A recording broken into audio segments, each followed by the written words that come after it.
लगभग 84 मीटर ऊंचा, ये ग्रह पर ज्ञात सबसे बड़ा जीवित वृक्ष है।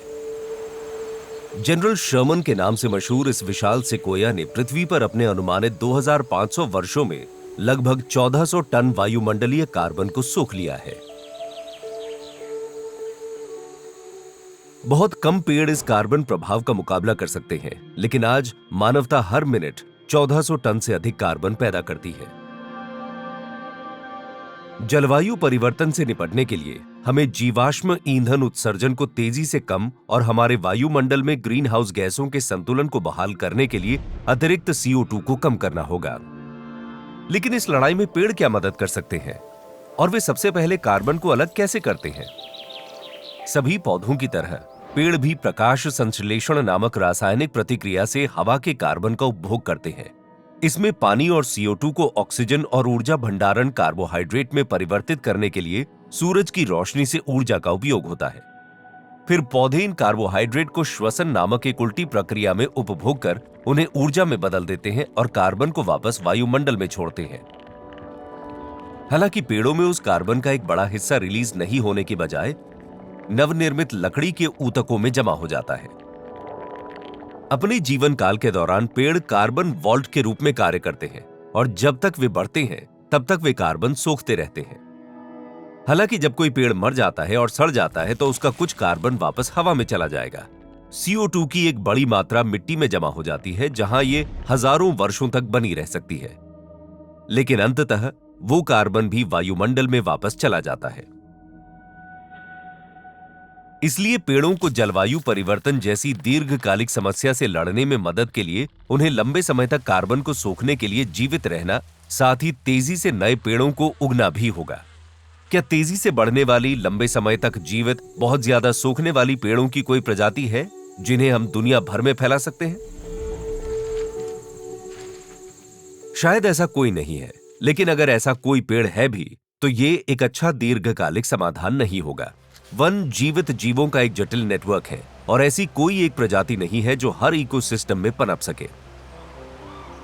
लगाए जाने वाले सबसे टिकाऊ पेड़ हमेशा देसी होते हैं। वे प्रजातियां जो पहले से ही अपने स्थानीय पर्यावरण में भूमिका निभाती हैं। शुरुआती शोध से पता चला है कि प्राकृतिक पेड़ों की विविध इकोसिस्टम में संसाधनों के लिए कम प्रतिस्पर्धा होती है और जलवायु परिवर्तन का प्रतिरोध बेहतर होता है। अर्थात कार्बन कम करने के लिए सिर्फ पेड़ लगाना काफी नहीं है, हमें खत्म हुए इकोसिस्टम को वापस लाना होगा।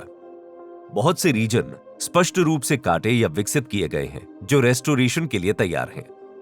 2019 में ज्यूरिख के क्राउथर लैब के नेतृत्व में एक अध्ययन ने दुनिया के मौजूदा वृक्ष आवरण की उपग्रह इमेजरी का विश्लेषण किया। इसे जलवायु और मिट्टी के आंकड़ों के साथ जोड़कर और मानव उपयोग के लिए आवश्यक क्षेत्रों को छोड़कर उन्होंने पाया कि पृथ्वी में लगभग 1 अरब हेक्टेयर अतिरिक्त जंगल की गुंजाइश है। ये लगभग 1.2 ट्रिलियन पेड़ हैं। इस चौंका देने वाली संख्या ने वैज्ञानिक समुदाय को आश्चर्यचकित कर दिया, जिससे अतिरिक्त शोध को बढ़ावा मिला। वैज्ञानिक अब एक अधिक हिसाब कर, लेकिन फिर भी उल्लेखनीय आंकड़ा बताते हैं। उनके संशोधित अनुमानों के अनुसार ये बहाल इकोसिस्टम 100 से 200 बिलियन टन तक कार्बन सोख सकते हैं, जो मानवता के कार्बन उत्सर्जन के छठे हिस्से से अधिक के लिए जिम्मेदार है। नए पुनर्स्थापना प्रयासों के लिए संभावित वन क्षेत्र का आधे से अधिक भाग केवल 6 देशों में ही हो सकता है और ये अध्ययन बॉर्न चैलेंज जैसी मौजूदा बहाली परियोजनाओं के बारे में भी जानकारी प्रदान कर सकता है, जिसका लक्ष्य 2030 तक 350 मिलियन हेक्टेयर जंगल को बहाल करना है। लेकिन यहीं ये जटिल हो जाता है। इकोसिस्टम बेहद जटिल है और साफ नहीं है कि क्या मानवीय हस्तक्षेप सर्वोत्तम रूप से इसे बहाल कर सकते हैं।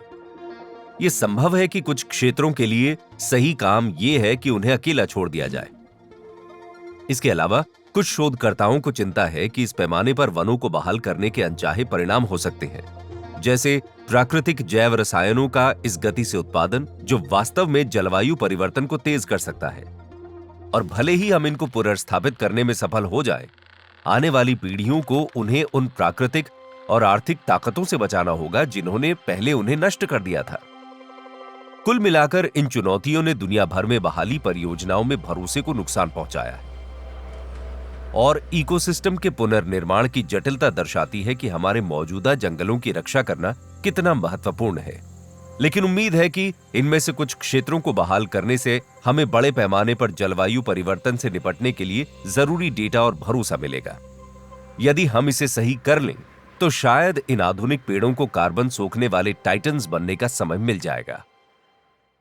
हमारे पास दुनिया को बचाने के लिए साधन और ज्ञान मौजूद है, लेकिन अगला कदम क्या होना चाहिए? एक रोड मैप के लिए जिसका आप अनुसरण कर सकते हैं और बदलाव लाने वाले ठोस कदम उठाने के लिए ed.ted.com/earthschool पर जाएं।